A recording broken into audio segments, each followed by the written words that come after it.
Avant de retrouver comme un jeudi sur deux, un peu après 13h20, le rendez-vous de la médiatrice, aujourd'hui avec le directeur au numérique Florent Latrive, dans l'actualité des idées de ce jeudi, des plateformes au livre, des jeux vidéo au théâtre, l'offre est large. Alors que nous apporte encore la culture? On en parle avec notre invité, le sociologue Hervé Glevarec, directeur de recherche au CNRS, au sein du laboratoire IRISO, rattaché à l'université Paris-Dauphine, spécialiste des pratiques culturelles et médiatiques contemporaines. Il publie aujourd'hui L'expérience culturelle aux éditions du Bord de l'eau, ouvrage dans lequel il revient sur la signification que prend une pratique culturelle pour un individu, dit-il, sur nos usages, en somme, nos usages de la culture et l'attachement qu'on lui porte. Bonjour Hervé Glevarec. Bonjour. Bonjour. Merci à vous d'être avec nous. Quelle différence? Elle est essentielle dans le livre, elle est centrale, c'est même le point de départ, donc peut-être on va commencer par ça. Quelle différence faites-vous entre la pratique et l'expérience culturelle? Traditionnellement, la pratique, c'est une mesure, c'est un calcul, on recueille, historiquement, c'est un peu comme ça qu'elle a été définie. On cherche à savoir quel est le taux de sortie au cinéma, à l'opéra des Français. Tandis que la notion d'expérience culturelle est une notion qui se veut un peu plus riche et qui va plutôt du côté de la signification. Donc jusqu'à maintenant, en fait, on fait essentiellement cette mesure, ce qui fait qu'on publie des chiffres, des pourcentages qui sont diffusés, un peu comme l'audience de la radio. Et l'expérience, c'est une façon de dire, bon, il y a les chiffres, c'est une chose. Souvent, on les interprète un peu a priori, on leur donne une signification a priori. La signification, par exemple, distinctive en est une. Aller du côté de l'expérience, c'est faire le pari que les gens ont quelque chose à nous dire de ce qu'ils font des objets culturels, sachant qu'il y en a une diversité maintenant incommensurable de ces objets, et puis surtout, ils sont pratiqués à la fois à domicile, à la fois à l'extérieur. Ce qu'ils font de ces objets et ce que ces objets leur font. Absolument. Exactement. Absolument. Donc on a cette distinction, peut-être que vous faites très bien et très simplement, oui, entre la pratique qui est un fait objectif et l'expérience qui est plutôt de l'ordre du subjectif.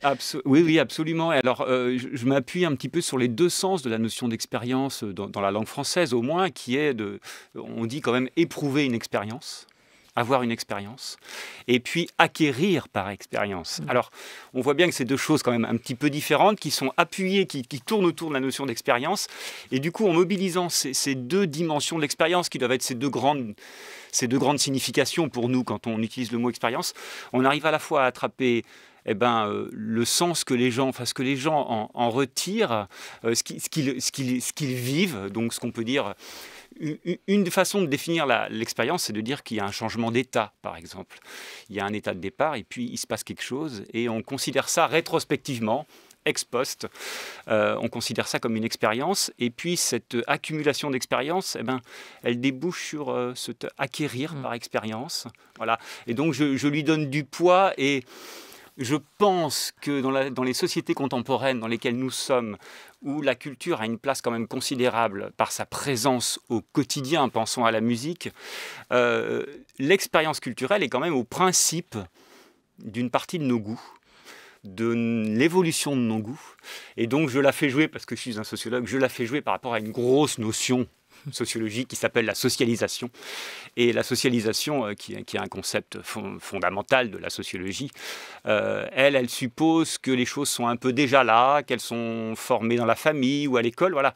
Et il se peut qu'en face de la socialisation, il y ait l'expérience, c'est-à-dire ce qu'on apprend au cours d'une vie, et notamment ce qu'on rencontre en termes d'objets culturels au cours d'une vie. Voilà, en plus on est au pays de l'exception culturelle, autant dire que l'expérience y est tout à fait singulière, en tout cas plutôt valorisée. Que peut nous apporter la culture par exemple? On pense tout de suite au savoir, on pense aussi au plaisir, à l'épanouissement personnel, aussi de la distinction peut-être sociale par rapport aux autres. Ouais. Alors, entrer par l'expérience, ça permet de peut-être de faire une place à la distinction, c'est-à-dire de finalement dire, est-ce que la distinction, se distinguer par la culture, c'est pas une des expériences possibles de la culture? Et le fait est que dans la tradition sociologique, celle qui se rattache à Pierre Bourdieu, la distinction en plus est quand même une expérience de la culture, si tant est que c'est une expérience, parce que chez Pierre Bourdieu, la distinction est objective. Les catégories supérieures ont des pratiques culturelles qui objectivement les distingue. Donc on ne s'intéresse pas tellement à leur expérience de la culture. L'affaire est réglée, autant le dire. Alors qu'avec l'expérience, on peut peut-être dire il y a une expérience distinctive de la culture. Elle n'est pas forcément d'ailleurs réservée aux catégories supérieures. Beaucoup de gens cherchent à se distinguer, mais alors en un sens que moi j'appelle pas de la distinction sociale, mais de la différenciation sociale. Il y a plein de gens qui se différencient. Un amateur de rap peut se différencier par son goût pour le rap. Et alors évidemment, s'il est des catégories populaires, on aura du mal à dire qu'il se distingue. Vous voyez bien la contradiction. Donc il nous faut, je pense, un autre vocabulaire. Et le vocabulaire de la différenciation en est un. Et du coup, l'expérience culturelle, elle peut avoir une dimension distinctive. Voilà, il faut essayer de la montrer aussi, peut-être pas de la considérer comme déjà là, mais essayer de voir comment on peut identifier qu'il y a des gens qui ont telle pratique pour se distinguer, et pour se distinguer de qui. Voilà. Et puis, il y a d'autres, vous avez commencé à les énumérer, évidemment, il y a d'autres dimensions de cette expérience, la dimension d'expérience cognitive, c'est-à-dire apprendre quelque chose, la dimension de plaisir, qui souvent est un petit peu mise de côté, ou elle n'est pas centrale, voilà. Bon. Alors, on se souvient, et je vous propose de réentrer dans cette question de l'expérience culturelle par le cinéma, de cette scène presque d'anthologie entre Omar Sy et François Cluzet. Dans le film Intouchable, la scène du musée, François Cluzet interprète un riche propriétaire handicapé, et il est là, sur place au musée, à admirer une œuvre, avec Omar Sy, qui est là pour l'aider au quotidien et qui est un gamin des quartiers. On ouvre mardi soir, il est vendu. Bon, on y va ? Ça fait 1 heure que vous êtes scotché, là. Faut changer de chaîne à un moment, là. Beaucoup de sérénité qui se dégage de ce tableau. Et même une certaine violence. Je trouve très touchant aussi. C'est touchant des taches rouges sur un fond blanc. Mais ça coûte combien, ça? Je crois qu'il est à 30 000 €. Mais je peux vérifier si vous voulez. Ouais, vaut mieux vérifier quand même. Parce que ça me paraît exagéré comme prix. Vous allez pas acheter cette croûte-là 30 000 €? C'est pas possible, ça. Ah bah si, c'est possible. Mais le mec, il a saigné du nez sur un fond blanc, il demande 30 000 €. Dites-moi, Driss, à votre avis, pourquoi les gens s'intéressent à l'art? Je sais pas, c'est un business. Non. C'est parce que c'est la seule trace de notre passage sur Terre. Une connerie, ça, Philippe. Moi, pour 50 €, je vais chez Casto et je vous la fais, la trace de mon passage sur Terre. Hein. Je vous mets même du beurre en bonus, si vous voulez. Allez, arrêtez de dire n'importe quoi, donnez-moi un chocolat. Alors là, on a un bel exemple de ce que Bourdieu appelait aussi la culture légitime, légitimée aussi avec l'art contemporain comme l'opéra. Il faut quand même un certain goût, une éducation particulière pour pouvoir comprendre et savourer.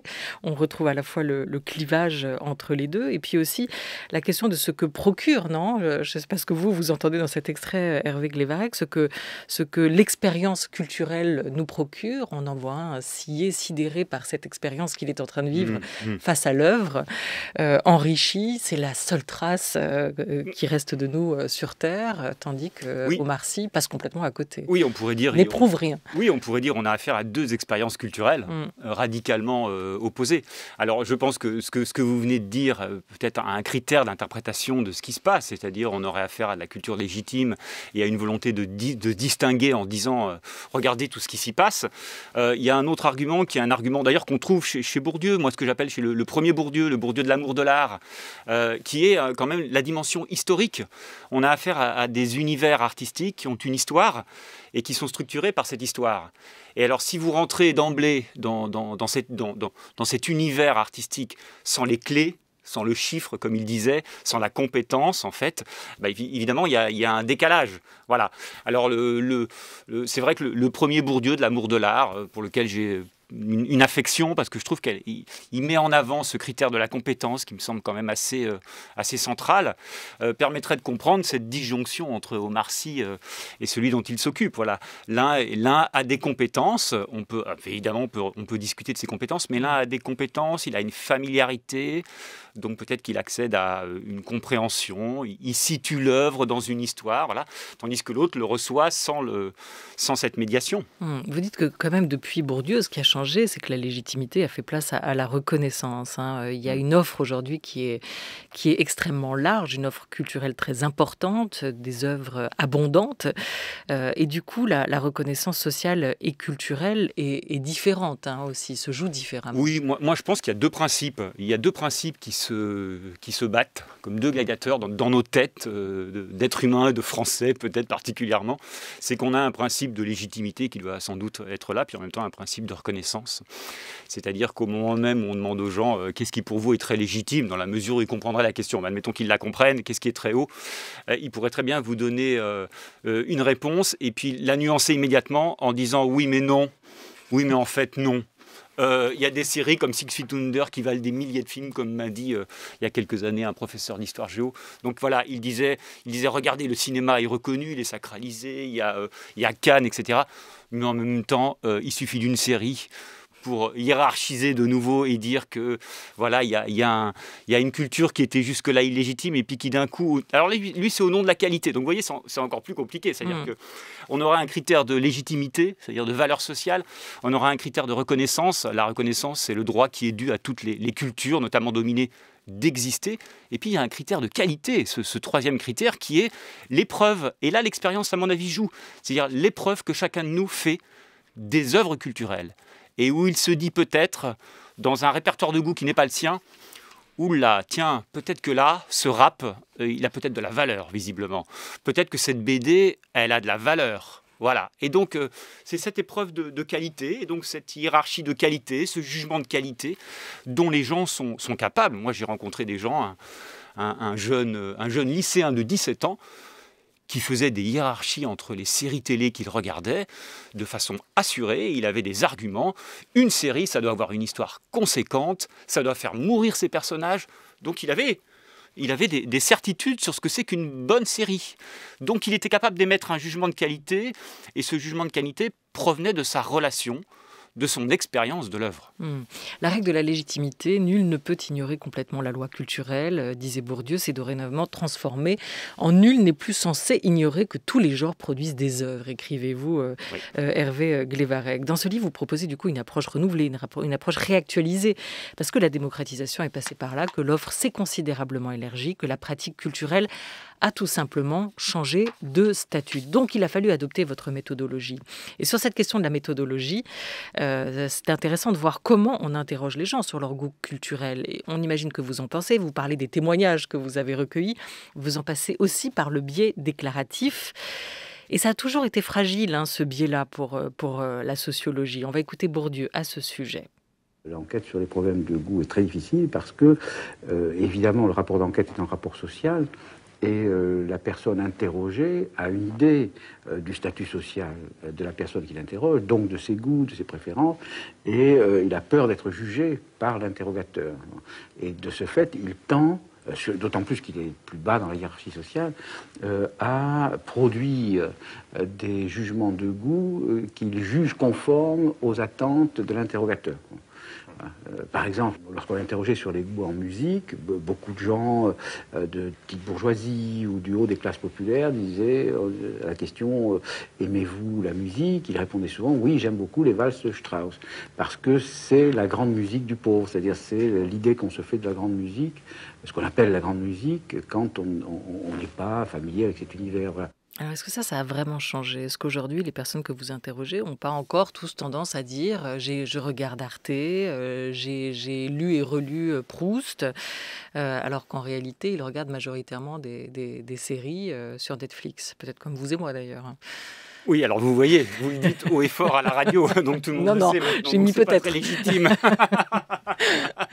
Donc voilà, vous témoignez typiquement de cette espèce aussi de, comment dire, il y a aussi un franc-parler, une sincérité qu'on recueille aussi dans les entretiens par rapport à cette légitimité. Je pense que cette légitimité, et encore, je pense à mon enquête, à mes enquêtes sur la série Philly, les gens identifient bien la légitimité, ils n'utilisent pas ce mot-là. Et ce que je trouve intéressant, c'est comment vous avez pu, c'est presque comment vous avez adapté votre méthodologie à ce changement d'expérience culturelle. De pratique et d'expérience. Écoutez, ça consiste simplement à faire des entretiens dans la situation contemporaine.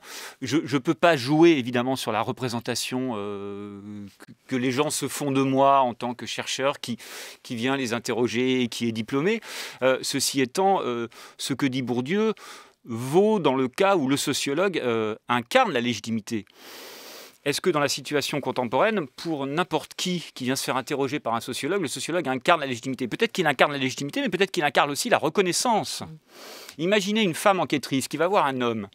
Elle est diplômée, elle incarne pas simplement la légitimité, elle incarne aussi la reconnaissance. C'est-à-dire que cet homme interviewé va dire « mais attendez, le statut des femmes a changé, attendez, je ne peux plus dire ça, attendez, on ne peut plus penser les choses comme ça ».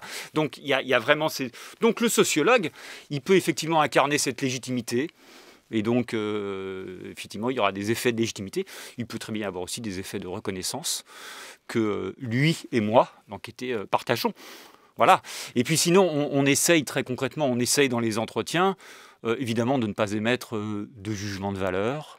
Et on essaie de demander aux gens pourquoi ils apprécient ceci, pourquoi ils apprécient cela, est-ce qu'ils ont des jugements de qualité, est-ce qu'ils hiérarchisent, etc. Voilà. Comment les personnes que vous avez rencontrées et interrogées perçoivent, reçoivent cette abondance de l'offre, hein? Est-ce qu'il y a parfois overdose? Est-ce qu'il y a parfois aussi une forme de déstabilisation face à tous ces produits culturels aujourd'hui, tous ces supports, cette absence de limite finalement, le sentiment qu'il faudrait avoir tout vu, tout lu, tout entendu. Oui, certainement. C'est impossible. Oui, c'est certainement une impression que les gens ont. Ils savent qu'ils ne peuvent pas tout suivre. Donc l'idée de manque, à mon avis, est importante.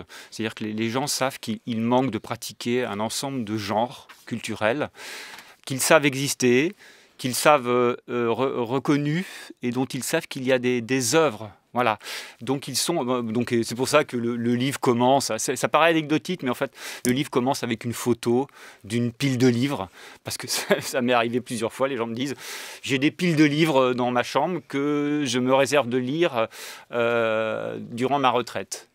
Donc on voit bien qu'il y a ce décalage entre ce qu'on souhaiterait faire et puis ce qu'on peut faire face à une abondance. Qu'est-ce que vous appelez aujourd'hui le mode mineur et le mode majeur de la culture? Comment vous les distinguez? Alors, le mode majeur et le mode mineur, ça vient du fait que mon enquête sur l'expérience culturelle n'avait pas de limite en termes d'objets culturels. Donc, j'interrogeais aussi bien ce que les gens faisaient à la maison que ce qu'ils faisaient à l'extérieur. Et il apparaît quand même à l'enquête qu'il y a une grande différence entre les deux. Et aussi en termes d'expérience. Si vous voulez, la notion d'expérience, elle semble plutôt réservé naturellement par les gens qui utilisent le mot pour les pratiques culturelles à l'extérieur. Pourquoi? Le théâtre, le cinéma en salle. Voilà, pourquoi? Parce qu'en fait, il y a quand même une expérience qui est limitée dans le temps, qui est limitée dans l'espace, donc il y a des contraintes sur le corps, c'est pour ça que je dis que c'est proche du rituel. Et il y a un type d'affect très particulier quand même, qui est l'émotion. Et c'est très différent de ce que j'ai essayé d'appeler le mode mineur. Pour le coup, le mot expérience paraît moins adapté, mais j'ai voulu étendre ce mot expérience en disant probablement que écouter de la musique en streaming toute la journée, c'est quand même une expérience. Pourquoi? Parce qu'il y a quand même un choix délibéré de mettre la musique. Et il y a un choix, une recherche d'effet. Si les gens mettent la musique, c'est pour rechercher un effet. Et cet effet, c'est un autre type d'affect, c'est plutôt l'humeur. Et donc il y a un contraste entre le mode mineur et le mode majeur de l'expérience culturelle, qui est aussi un contraste en termes d'affect. Et c'est le contraste entre l'humeur et l'émotion. Et dans les deux cas, la place du sujet, la place de l'individu n'est pas le même.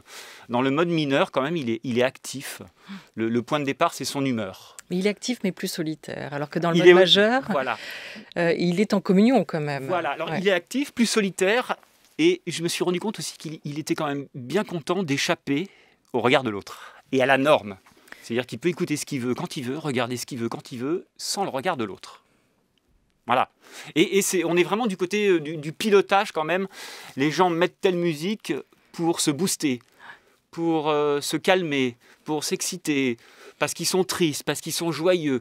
Donc on voit bien que le pilotage vient du sujet. Alors que la culture en mode majeur, on recherche une émotion. La pandémie, elle a aussi poussé les gens à opérer un repli dans l'espace privé. Le cinéma, par exemple, elle a accentué cette grande transformation des pratiques culturelles que vous soulignez dans ce livre, dans cet ouvrage, vers leur domestication et leur individualisation. Tout ça s'est encore accéléré, d'autant qu'il y a eu plus de temps aussi pour s'ennuyer durant cette période-là. Et vous le soulignez. Et quand on veut combler l'ennui, on a tendance à se tourner vers des pratiques culturelles. Vous avez consacré dans cet ouvrage une part importante de votre réflexion, de votre analyse autour du phénomène des séries. Les séries, on y rentre avec le philosophe Tristan Garcia, qui revient sur ce compagnonnage qui s'est tissé avec les séries et qu'elles entretiennent dans leur structure même parfois. Six Feet Under en est un bon exemple. À partir de la saison 3, on commence à voir la mort de personnages qu'on a déjà entrevus. L'oncle ou la tante, par exemple, d'un personnage qui est déjà apparu. Puis dans la saison 4, ça se rapproche. Ce sont des personnages avec lesquels on a vécu. Et là, comme dans une sorte de fonction inverse, l'ironie diminue et le tragique et l'émotion l'emportent. Jusqu'à la fin, le dernier de tous ces cercles concentriques, tout au cœur de la série, c'est le dernier épisode. Et donc on part, même si on est parti du père, le père on ne le connaissait pas, on l'a découvert quelques minutes avant, on part de personnages qu'on a croisés pendant quelques minutes, et on arrive à des personnages avec lesquels on a vécu 5 ans, et avec lesquels on a l'impression d'avoir été proches, qui font partie de la famille. Et il me semble que là, il y a quelque chose de très beau qui restitue ce sentiment qu'on a dans la vie, d'abord enfant, à moins d'un désastre, d'expérimenter la mort comme lointaine. La mort arrive au loin, pour des gens qu'on ne connaît pas encore. Et puis on entend la mort se rapprocher, un cercle concentrique. Elle se rapproche des nôtres, petit à petit. Et à la fin, la dernière des morts est toujours la nôtre. Et la dernière des morts de Six Feet Under, c'est la mort de la série elle-même. Tristan Garcia, à propos de cette série, alors plein de questions se posent à ce sujet-là. Tout d'abord, cette idée de la multiplication des séries. Est-ce qu'on se dit à chacun sa série? Et du coup, cette pratique devient de plus en plus solitaire. On tend vers une sorte d'archipélisation de notre expérience culturelle. Mais en même temps, si on les consomme plutôt seuls, on en parle beaucoup des séries. Et ça, vous le soulignez. Est-ce qu'il n'y a pas aussi une nouvelle forme de socialisation à travers cette expérience culturelle-là? Oui, en partie. Alors, je pense que l'expérience quand même solitaire ou à deux en couple demeure dominante. Mais effectivement, il y a une dimension de partage. Le tout étant aussi combiné avec une mise dans l'espace public d'un certain nombre de séries, que ce soit par les réseaux sociaux, que ce soit par les magazines, la télévision ou la radio. Voilà. Donc la série peut être aussi partagée par ces grandes médiations que sont les médias traditionnels. Mais sinon, effectivement, le grand phénomène historique auquel on assiste, c'est ce mouvement d'individualisation, de personnalisation quand même de la consommation culturelle à domicile. Et le premier objet, c'était la musique, on le sait historiquement maintenant, et puis viennent s'ajouter la fiction audiovisuelle quand même de façon massive. Et ça, c'est assez nouveau parce que c'est vraiment à disposition. Donc les gens peuvent regarder des films, des séries ou des documentaires seuls, chez eux le soir, à volonté, sans être dépendant du Mais producteur. vous appuyez sur l'idée du compagnonnage. C'est presque des doudous, ces séries aussi. Oui, en tout cas, elles ont une fonction. Elles ont une fonction. En tout cas, elles ont réussi à créer un trouble. Je fais une place un petit peu à cette expérience troublante, parce que quand même, dans l'expérience culturelle, il y a le trouble que certains objets culturels nous procurent, et d'ailleurs peut-être qu'ils visent ce trouble, donc ils questionnent. Donc c'est pour ça que voilà, l'expérience culturelle, c'est pas forcément une expérience de la réussite immédiate, c'est aussi une expérience où il y a du trouble, il y a un questionnement. Et donc, c'est aussi le rôle pris par un certain nombre d'objets culturels, l'art contemporain en est un exemple, ou les séries, de provoquer de la réflexion, de provoquer du trouble, de provoquer de la transgression. Et c'est vrai que les séries télévisées contemporaines ont su renouveler quand même cette question de la transgression, de l'anticipation, du « ça pourrait arriver ». Ça pourrait arriver. La question du goût, vous évoquez la question de la qualité. Je vous propose qu'on écoute un dernier extrait. Avoir bon goût, mauvais goût. Pierre Bourdieu nous explique la différence. Puis on bascule sur le plateau de l'émission Quotidien avec les plaisirs coupables de Sophie Marceau et de Laetitia Casta. Le goût est cette chose très très paradoxale qui à la fois nous permet de faire des différences, de produire des préférences, de dire j'aime mieux ceci que cela, et en même temps qui nous rend justiciables de jugement de préférence. On dira il a bon goût, il a mauvais goût. Autrement dit, c'est une sorte de pratique réflexive. Enfin, nous ne pouvons pas juger dans ce domaine sans être justiciable de jugement. La chanson totalement ringarde, mais que vous kiffez pour des raisons que vous n'arrivez pas à expliquer. Pour vous, c'est ça? La pub du café. La pub du café. Petit péché. Vous ne l'écoutez jamais. Oui, mais je cherchais une musique ringarde. C'est dur parce que celles qu'on aime, on estime qu'elles sont pas ringardes, mais je l'ai trouvée sur mon téléphone. Alors je l'avais Vous l'avez vraiment sur votre téléphone, la pub du café. Oui. Et la chanson Plaisir coupable, Laetitia Casta, c'est ça? Ah oui.